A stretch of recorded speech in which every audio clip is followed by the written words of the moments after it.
Guys, tandaan po ninyo ha, ang mga babala ng ating kaibigan. Ngayon nag-umpisa na naman po ang kaguluhan sa ibang bansa, lalo na sa Venezuela, no, kaibigan. Napakarami po ngayon ang natatakot guys, na nagtatanong sa ating kaibigan, baka po ito na po daw ang simula ng World War III. Kaibigan, mayroon po ba kayong nasagap na mga impormasyon? Baka po ito na po ang simula. Salamat kung ganun guys, sa lahat po ng natatakot sa lahat po ng nagpanik. Ito lang po ang impormasyon na kuha ng ating kaibigan ngayon. Huwag kayong mag-alala, sabi ng ating kaibigan, hindi pa ito ang simula ng World War III. Wala pang problema po yan, pero maghanda po daw talaga tayo, kaibigan. Ito po daw ang inyong paghandaan ngayon guys, yung ipinapaabot ng ating kaibigan na posibleng mangyari talaga ito. Ang mga tao sa city guys, posibleng pupunta na dito sa kabuntukan kung sakali man na maganap ang World War III, lalo na kung sino man po yung may mga lupa talaga. Lagi po namin binabanggit po, no, lalo na ngayon ay mayroon po talagang mga impormasyon na nakalap ng ating kaibigan na posibleng maganap dito sa ating bansa. Kung lulusob daw ang China doon sa Taiwan, ito po ang napakadelikado. Damay po ang Pilipinas, kaibigan. Salamat po ha. Hindi pa rin yan simula ng World War III, sabi ng ating kaibigan. Ito,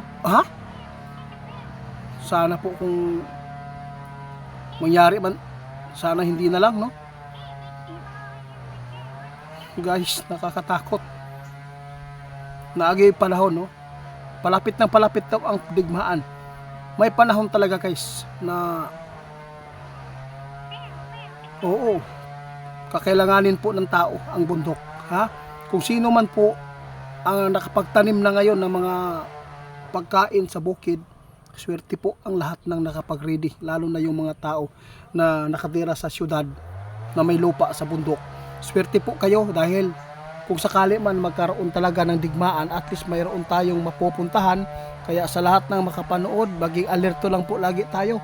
Yung mga babala ng ating kaibigan ngayon, no, na nakalap po nila, talagang mangyayari talaga ito. Palapit na po daw ng palapit,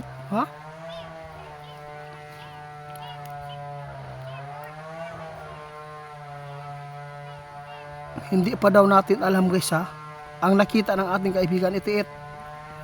Ang estimate po namin na mangyayari ang digmaan China, posibleng aabot sa 2027 until hantod sa 2028 ni pwedeng magsiklab ang kaguluhan guys, tali sa Taiwan o China o diri sa Pilipinas. Kaya maghanda tayo, kasi wala talaga tayong panglaban guys.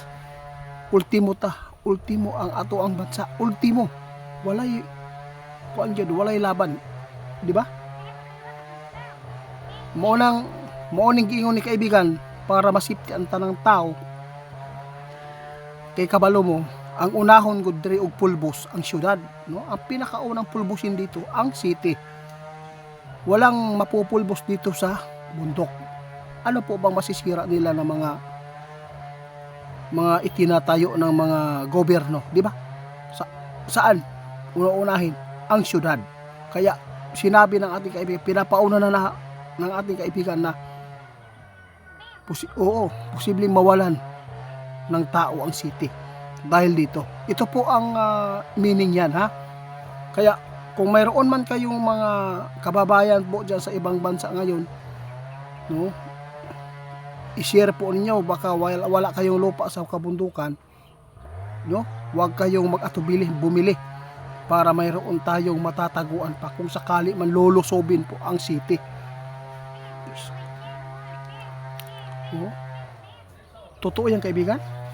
Guys, palapit na. Ito na siguro ang katumanan ba sa kasulatan sa Biblia nga may tabo gud kini, no? May tabo. Pero daghan naman jud ang nahitabo guys. Mo nang kita samtang wala pa nahitabo, ang problema nga ato ang masagubang para dili ta maglisod sa pagkaon, kay labi na kining World War III. dili mangod na mga Armalite ra armas gamiton kundi mga Bombay, no? Oo. Kana may pinakadelikado. Milyon-milyon ang tao mawala, magkasakit dahil sa lason na mangyari dito.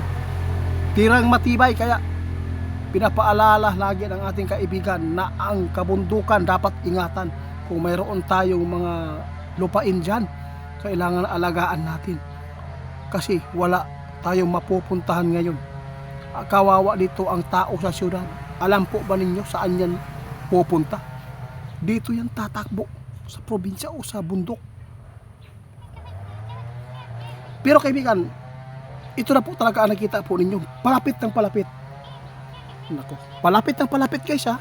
Kaya lagi po namin na ibabanggit po yung mga advice namin sa inyo na kung mayroon talaga tayo mga taniman pa doon, taniman natin yung mga pagkain na hindi po na tatablan ng mga lason kung sakali man may mga yung mga paputok na pwedeng tumunaw ng isang city. Kana ato ang abangan na guys, kabuutan sa ato mga amigo. Kamo masuko lang mo anang mga babala ra gani, di mo masukuan ang mga bastos na inyong ginatan-aw diha na nakahatag na gani na og dili maayo sa kabataan. Kini pa ka na ikaayo noon sa inyo ha, di ba kaibigan? Oo,